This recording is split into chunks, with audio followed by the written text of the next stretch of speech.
आज इसलिए बुलाई है क्योंकि आपको याद होगा कि जून और जुलाई के महीने में हमने भी एक प्रेस कॉन्फ्रेंस इस विषय पे पहले भी बुलाई थी, जबकि यहाँ के जो स्टूडेंट्स या कैंडिडेट्स जिन्होंने service selection staff selection commission का जो पोस्ट जो हमने रेफ़र की थी, लगभग 800 के करीब पोस्ट हमने रेफ़र की थी। एग्जैक्ट फिगर है 797। और जब ये पोस्ट हमने रेफ़र की थी स्टाफ सिलेक्शन कमीशन को, तो उन्होंने उनके रिज़ल्ट भी जो है वो तैयार कर लिए थे। लेकिन इसमें से कुछ ऐसे कैंडिडेट्स थे जिनके एप्लीकेशन फॉर्म्स जो हैं वो स्टाफ सिलेक्शन कमीशन ने पाया कि वो जो हैं वो ऑर्डर में नहीं थे। जैसे अगर उनका फ़ोटोग्राफ जो था वो ठीक नहीं था, या उन्होंने कोई चश्मा पहन के रखा था जो कि उनके नॉर्म्स के मुताबिक, जो स्टाफ सिलेक्शन कमीशन है उनके नॉर्म्स के मुताबिक ठीक नहीं था, तो उन्होंने उनको एडमिट कार्ड नहीं इशू किए थे। मतलब उनके जो एप्लीकेशन फॉर्म्स थे वो स्टाफ सिलेक्शन कमीशन ने एंटरटेन नहीं किए थे। तो जब वो बच्चे जो हैं वो कैट में चले गए, तो कैट के एक ऑर्डर पे कैट ने एक इंटरिम ऑर्डर दिया स्टाफ सिलेक्शन कमीशन को कि आप फिलहाल इन बच्चों को जो है इनको एडमिट कार्ड भी दे दीजिए और उनका इम्तिहान भी ले लीजिए। तो उन बच्चों को एडमिट कार्ड भी मिल गए और उनका इम्तिहान भी हो गया, और उनमें से कुछ बच्चे जो है वो सिलेक्ट भी हो गए। लेकिन जब कैट का फाइनल फैसला आया तो उन्होंने कहा कि क्योंकि इनके जो एप्लीकेशन फॉर्म्स थे जो वो उसमें कुछ डिफेक्ट्स थे, तो उन्होंने वो उनका कैंसिल कर दिया कि ये जो है ये इनका जो रिक्रूटमेंट है या इनका जो एप्लीकेशन फॉर्म्स है ये मान्य नहीं है। उन्होंने इसको इनवैलिड डिक्लेयर कर दिया। तो इसके बाद फिर जो ये बच्चे थे, लगभग 800 के करीब बच्चे थे जो अफेक्टेड थे, जो कि जम्मू कैट में गए थे, श्रीनगर कैट में गए थे। फिर ये चले गए हाई कोर्ट में। तो हाई कोर्ट का जो एक फैसला आया 13 जून को, J&K high court double bench का, उन्होंने कहा कि ये जो इनसे गलतियां हुई हैं, आपने उनको एडमिट कार्ड भी दे दिए थे, आपने इनके बच्चे एग्जाम में भी बैठे, और ये गलतियां कुछ टेक्निकल नेचर की हैं, इतनी ज़्यादा सीरियस नहीं है, तो आप इनका रिजल्ट निकाल दीजिए। तो अगर लगभग 25,000 के करीब कैंडिडेट थे, उनमें से 800 के एप्लीकेशन फॉर्म्स में कुछ इशू था। तो वो जो फैसला आया तो उससे जो हमको काफ़ी रिलीफ मिला, क्योंकि आपको याद होगा कि उस वक्त जून और जुलाई के महीने में बच्चे बहुत ज़्यादा परेशान थे, बहुत ज़्यादा यहाँ पे वो कह रहे थे कि हम एजिटेशन करेंगे, हमारा रिजल्ट जो है विदहेल्प क्यों रखा गया है। तो उस वक्त भी मैंने एक क्लैरिफिकेशन दी थी आपके पास कि ये हमारी पूरी कोशिश है कि इनका रिजल्ट निकले, क्योंकि वो हमारी भी नीड है, क्योंकि हमारी बहुत सारी पोस्ट खाली हैं और इतने सारी वैकेंसी, अगर 800 की वैकेंसी सिर्फ अगर यूटी लेवल पोस्ट पे ही होगी, एक छोटी सी यूटी है, तो हमारा काम भी नहीं चलता है। तो हमारी भी वो बहुत डायर नीड थी कि ये बच्चे जो हैं इनका रिजल्ट निकले और ये हमारे सर्विस ज्वाइन करें हमारे साथ। तो उसके बाद हमने 20 जून को एसएससी को चिट्ठी लिखी, चेयरमैन को चिट्ठी लिखी हमने कि आप इनका रिजल्ट डिक्लेयर कर दीजिए, क्योंकि जो डबल बेंच का फैसला आया है हमें वो मंजूर है, क्योंकि ये हमारे लिए भी अच्छा है, और आप इनका रिजल्ट अब डिक्लेयर कर दीजिए ताकि ये बच्चे आगे हमसे ज्वाइन करें। तो फिर एसएससी के जो वहाँ जो उनका व्यू था, जो उनके वहाँ लीगल एक्सपर्ट्स थे, उनका ये व्यू था कि हमें इसको सुप्रीम कोर्ट में चैलेंज करना चाहिए। तो हमने फिर उनको ये कहा था कि कम से कम वो बच्चे जो मेजॉरिटी है, जिनका के फॉर्म्स में कोई भी कसूर नहीं है, जो बिल्कुल ऑर्डर में थे, आपके ऑर्डर के मुताबिक भी और सुप्रीम कोर्ट के ऑर्डर के मुताबिक भी, जिनकी एप्लीकेशंस बिल्कुल ठीक थी, ऑर्डर में थी, आप उनका रिजल्ट तो निकाल दीजिए। वो लगभग 650 के करीब बच्चे थे। हमने कहा इन बच्चों का तो रिजल्ट निकाल दीजिए, क्योंकि ये तो इसमें है ही नहीं, इनके तो एप्लीकेशन फॉर्म्स बिल्कुल ठीक ठाक थे। तो उनका एक व्यू बना वहाँ पे कि नहीं, हमें ये सारा ही सिलेक्शन जो है उसको सुप्रीम कोर्ट में एसएलपी में जाना पड़ेगा। तो उसके बाद हमारी पूरी कोशिश रही, एमएचए की पूरी कोशिश रही कि ये वाले बच्चे जिनके एप्लीकेशन फॉर्म बिल्कुल ठीक थे, उनका रिजल्ट डिक्लेयर कर दीजिए। लेकिन फिर वो एसएससी सुप्रीम कोर्ट में चले गए। तो सुप्रीम कोर्ट में भी हमने फिर अपने लॉ डिपार्टमेंट के थ्रू हमने अपना एक केवियट फाइल किया कि कहीं कोई ऐसा फैसला ना हो जाए जो हमारे बच्चों के या हमारी एडमिनिस्ट्रेशन का जो ऑब्जेक्टिव है कि इनको सिलेक्शन जो है हमें आ जाए और हमें इनका रिजल्ट डिक्लेयर करने का जो रिजल्ट आ जाए और हम इसको ज्वाइन करवाएं बच्चों को। तो हमने वहाँ कैविएट भी फाइल किया। उसके बाद फिर हम हर एक HLG साहब पर्सनली कई बार वो कंसर्न जो हमारे वहाँ पे काउंसलर से उनके साथ पर्सनल बात करके कि ये जो केस जो है वो हमारे व्यू को भी सुप्रीम कोर्ट में रखा जाए कि हम डबल बेंच के फैसले के साथ हैं, उन्होंने जो फैसला दिया है वो ठीक है। तो क्योंकि हमारी नीड है, ये बच्चे जो हैं हमारे साथ ज्वाइन करने चाहिए और हमारी सर्विस में ये ज्वाइन करना चाहिए।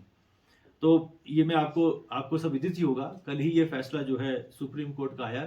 तो ये हमारे लिए बहुत ही वेलकम जो है फैसला है हमारे लिए और बच्चों के लिए भी, जो लद्दाख के जो कैंडिडेट्स हैं जिन्होंने ये एग्ज़ाम जो है ये एग्ज़ाम दिया है और जो सिलेक्ट हो गए हैं। तो कल के फैसले में सुप्रीम कोर्ट ने अब इजाज़त दे दी है और डायरेक्शन दे दी है स्टाफ सिलेक्शन कमीशन को कि आप इन 797 पोस्ट जो आपके पास रेफर की गई थी 2021-22 में, आप उनका रिजल्ट निकाल दीजिए। तो ये बहुत बड़ी खुशी की बात है, ये मैं आपसे शेयर करना चाहता हूँ कि हमें इससे पहले जब वो सुप्रीम कोर्ट में नहीं गए थे तो उन्होंने हमें लगभग कोई 47 की सिलेक्शन भेजी थी। लगभग 19 कैटेगरीज की वो पोस्ट थी और 47 बच्चों का लिस्ट पहला भेजा था। उन 47 बच्चों को भी हम नहीं अपॉइंटमेंट कर पाए क्योंकि ये मसला, फिर उन्होंने सोचा कि हम SLP में जाएंगे।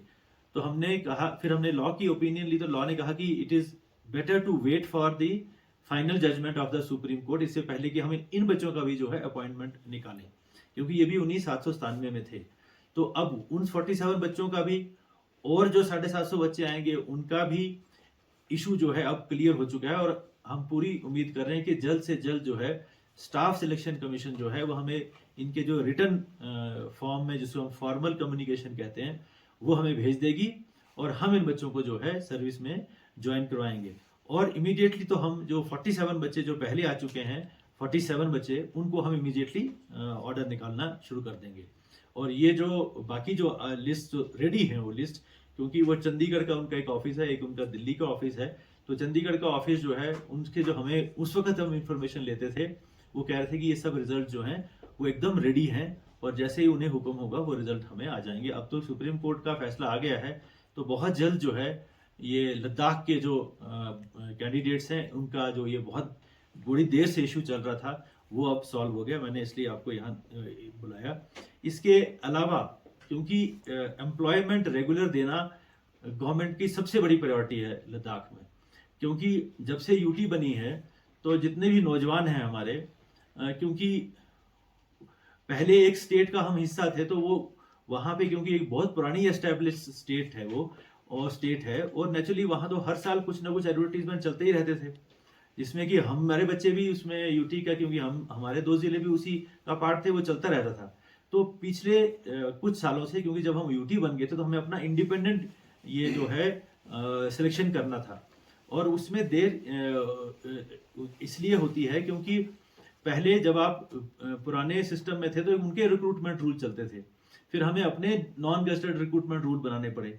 हमने बहुत मेहनत करके अपने जब नॉन गजेटेड रिक्रूटमेंट रूल 2021 के अक्टूबर-नवंबर महीने में फाइनलाइज किए सारे डिपार्टमेंट्स के, उसी के इमीडिएटली बाद हमने दिसंबर 2021 को ये पोस्ट जो है रेफर कर दी थी SSC को, जो मैंने अभी जिनका जिक्र किया। उसके बाद उन्होंने 2022 में इनके एग्जाम किए और उसके बाद जब रिजल्ट डिक्लेयर हुआ फिर ये हाई कोर्ट का और कैट का और ये इश्यूज आ गए, तो वो सारा सफर अब पूरा हो गया है और अब हम जितने भी दूसरे रिक्रूटमेंट रूल्स हैं उनके साथ पूरे हम तैयार हैं।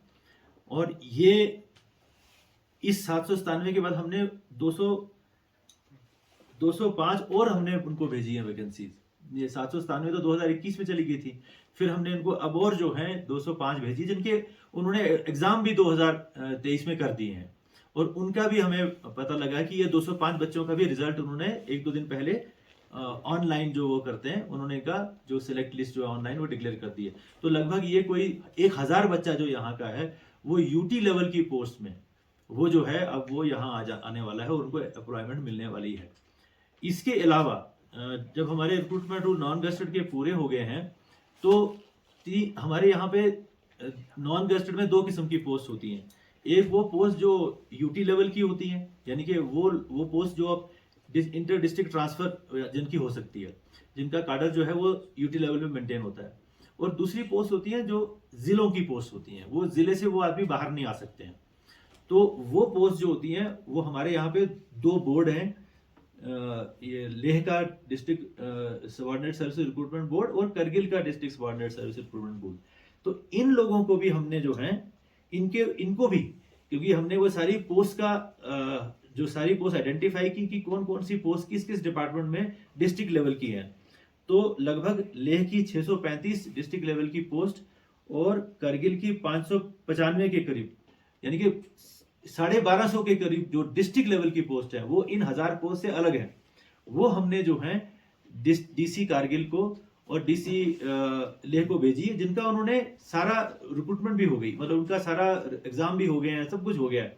और लेह में क्योंकि यहाँ उन्होंने उन पोस्ट में से जो हमने लेह वालों को भेजी 650 के करीब, मैं ओवरऑल से फिगर दूंगा राउंड, उसमें से उन्होंने लगभग 450 का एडवर्टीजमेंट कर दिया और उन 450 या 462 पोस्ट के अगेंस्ट 303 की लिस्ट उन्होंने भी निकाल दी। मतलब अब तो लेह वालों ने भी डिस्ट्रिक्ट लेवल की पोस्ट की 303 का सिलेक्ट लिस्ट निकाल दी, तो ये 300 बच्चे और हो गए। करगिल वालों ने जो है 436 पोस्ट जो है लगभग 450, उन्होंने भी एडवर्टाइजमेंट की है डिस्ट्रिक्ट लेवल पोस्ट। उनका भी रिजल्ट तैयार है, पर क्योंकि वहां मॉडल कोड ऑफ कंडक्ट है इसलिए वो अभी इसको डिक्लेयर नहीं कर सकते। तो इनके हर लेवल के ऊपर, चाहे वो डिस्ट्रिक्ट लेवल की पोस्ट हो, चाहे वो यूटी लेवल की पोस्ट हो, अब चाहे जो गस्टेड लेवल की पोस्ट हो, अब हमारी सिर्फ एक इशू रह गया है कि जो गस्टेड पोस्ट हैं उनको हम कितनी जल्दी भर पाते हैं। नॉन गस्टेड में अगर आप देखें तो एक हमारा बड़ा जो चंक आता है वो पुलिस की पोस्ट का आता है।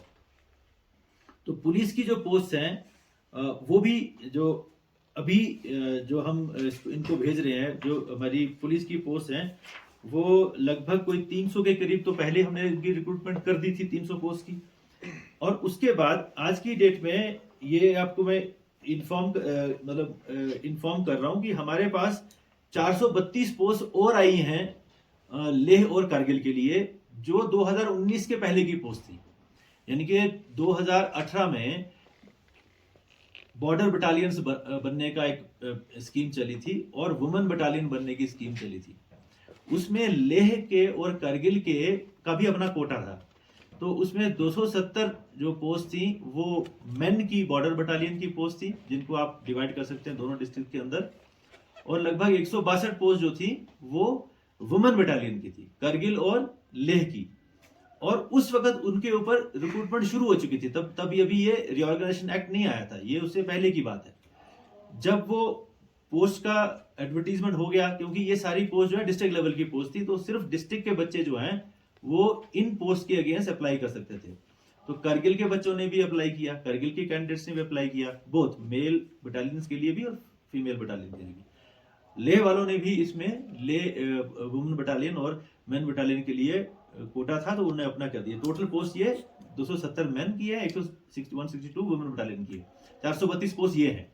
तो ये बड़ी देर से ये पोस्ट जो है 2-3 साल से ये इशू चल रहा था कि ये पोस्ट की रिक्रूटमेंट फिर बंद हो गई। जैसे यूटी दोनों बन गई तो फिर ये रिक्रूटमेंट इनकम्प्लीट रही। उन बच्चों का टेस्ट भी हो गया, उनकी जो फिजिकल टेस्ट होता है वो हो गया, लेकिन फिर ये रुक गया, क्योंकि फिर ये इशू आया कि क्या वो लोग इसको कंक्लूड करेंगे अब जेके यूटी या लद्दाख करेगी। तो फाइनली होम मिनिस्ट्री ने ये डिसाइड किया कि ये पोस्ट जो हैं वो हम लद्दाख को ट्रांसफर करें, और ये जो इनकम्प्लीट प्रोसेस था रिक्रूटमेंट का 432 लोगों का, ये जो है लेह यूटी जो है उसको कंप्लीट करेगी। तो ये भी बड़ी खुशी की बात है कि ये जब होम मिनिस्ट्री से ये इंस्ट्रक्शंस आ गई 2 महीने पहले, तो जो यूटी जेएनके यूटी है उन्होंने हमें ये 432 फॉर्मली जो है 11 सितंबर को अब हमें ट्रांसफर कर दी। और जब ये पोस्टें अब हमें ट्रांसफर हो गई हैं, अब हम ये वो रिक्रूटमेंट जो इनकम्प्लीट पड़ी थी अब हम उसको कंप्लीट कर सकते हैं। इसके लिए हमारा पुलिस रिक्रूटमेंट बोर्ड जो है वो रेडी है, तैयार है, कॉन्स्टिट्यूटेड है, और अब हम जो है जेएनके गवर्नमेंट से वो पुराना रिकॉर्ड जो है वो ले आएंगे और ये रिक्रूटमेंट भी हम कंप्लीट कर देंगे। इसके अलावा ये तो नॉन गजेटेड की बात है, गजेटेड रिक्रूटमेंट जो रूल्स हैं वो हमारे भी जो है काफी हद तक एडवांस स्टेज पे, अब फाइनलाइजेशन के स्टेज पे हैं। इनमें सबसे बड़ा इशू ये था कि हमने यूपीएससी जो है वो यूपीएससी ही गजटेड पोस्ट जो है यूटी लद्दाख की वो रिक्रूट कर सकती है। जेएनके वालों के पास अपना एक जेएनके पब्लिक सर्विस कमीशन है। वो जेएनके पब्लिक सर्विस कमीशन जो है वो अपनी पोस्ट जो है वो एडवर्टाइजमेंट करता है। लेकिन क्योंकि यूटी है हम लद्दाख विदाउट लेजिस्लेचर, तो हमारा जो रिक्रूटमेंट एजेंसी है गजटेड पोस्ट के लिए वो यूनियन पब्लिक सर्विस कमीशन है। तो हमारे जो लॉ कहता है कि ये पावर जो है, क्योंकि नॉन गजटेड जो रिक्रूटमेंट रूल्स जो बनाने की और अप्रूव करने की power lieutenant governor of the UTF Ladakh के पास थी, तो वो तो हमने कर लिए। मैं जैसे आपको बताया कि हमने वो तो 2021 के अक्टूबर तक हमने कर लिए थे। लेकिन ये गजटेड रिक्रूटमेंट रूल की पावर जो है वो, ये रिक्रूटमेंट की जो रूल्स बनाने की पावर जो है वो लेफ्टिनेंट गवर्नर को यूटी लद्दाख को नहीं थी। लेकिन लगभग 6-7 महीने पहले गवर्नमेंट ऑफ इंडिया ने ये पावर्स जो हैं वो भी लद्दाख के लेफ्टिनेंट गवर्नर को दे दी हैं कि आप जो है गजटेड रिक्रूटमेंट रूल भी आप नोटिफाई कर सकते हैं। कंडीशन उसमें सिर्फ इतनी है कि आपको ये रिक्रूटमेंट रूल जो है पहले यूपीएससी से अप्रूव करवाने पड़ेंगे। तो जैसे वो यूपीएससी अप्रूव करेगी तो ऑनरेबल एलजी को पावर दी गई है कि वो उनको नोटिफाई कर सकते हैं। तो ये रिक्रूटमेंट रूल भी हमारे काफी देर से यूपीएससी में जो पड़े हुए थे, तो पिछले 1 महीने 1.5 महीने के अंदर हमने काफी उनसे परस्यू करके 2-3 कंडीशन उसमें थी जो उनको मान्य नहीं थी या वो उनके जो हमारे लिए नहीं थी। वो कंडीशन ये थी कि हम कहते थे कि गजटेड रिक्रूटमेंट रूल में भी रेजिडेंट क्राइटेरिया होना चाहिए। नॉन गजटेड में तो ये हमने खुद ही कर लिया, क्योंकि हमारे पास पावर थी तो हमने अपना रेजिडेंट क्राइटेरिया लगा दिया। तो जितने भी नॉन गजटेड पोस्ट है उसके लिए आपको रेजिडेंट क्राइटेरिया होना चाहिए, लद्दाख रेजिडेंट सर्टिफिकेट होना चाहिए। तो गजटेड पोस्ट में यूपीएससी कहती थी कि ये तो नई चीज है, ये तो ऐसा कहीं और होता नहीं है, तो आप इसको कैसे जस्टिफाई कर रहे हैं कि आप गजटेड पोस्ट में भी आप चाहते हैं कि लद्दाख रेजिडेंट सर्टिफिकेट होना चाहिए। तो दूसरा कि कुछ ऐसी पावर्स होती हैं जिस तरह हमारे अपने रिजर्वेशन रूल्स हैं, तो गवर्नमेंट ऑफ इंडिया के अपने रिजर्वेशन रूल्स हैं, हमारे स्पेशल रिजर्वेशन रूल्स हैं। जैसे हमारे यहाँ पे एसटी की रिजर्वेशन जो है 46% है, और हमारे यहाँ पे जैसे जो अपना हमारे अपने एज क्राइटेरिया हैं। कंट्री में जब यूपीएससी देखती है तो वो सारी कंट्री का नॉर्मल तरीके से देखती है, तो क्योंकि हमारे कुछ स्पेशल कंडीशंस थी इसलिए हमें ये टाइम लगा उनको कन्विंस करने में। और फाइनली एचएलजी साहब की इंटरवेंशन से और हम खुद गए, मेरी टीम मैं खुद गया वहां पे, उनसे काफी डिस्कशन हुई। हमने कहा कि लद्दाख एक फार फ्लंग एरिया है, यहाँ कोई अपॉर्चुनिटी नहीं है कि जैसे अगर आप सेंट्रल किसी मेन स्टेट में हैं तो आपको और भी अपॉर्चुनिटी होती है, आप आगे पीछे और भी एम्प्लॉयमेंट ले सकते हैं। लेकिन यहाँ के नौजवानों के लिए एक ही अपॉर्चुनिटी है और वो है यहाँ का गवर्नमेंट का जो एम्प्लॉयमेंट होगा वही उनकी एक एम्प्लॉयमेंट अपॉर्चुनिटी है। और अगर यहाँ से भी कोई बाहर वाला कोई अगर कैंडिडेट अगर हम उसको ओपन करेंगे तो इनको जो है वो एडवर्स इफेक्ट होगा। तो ये एक स्पेशल कंडीशन है हमारे यहाँ की, आप हमारा रेजिडेंट सर्टिफिकेट गजटेड के लिए भी मान लीजिए।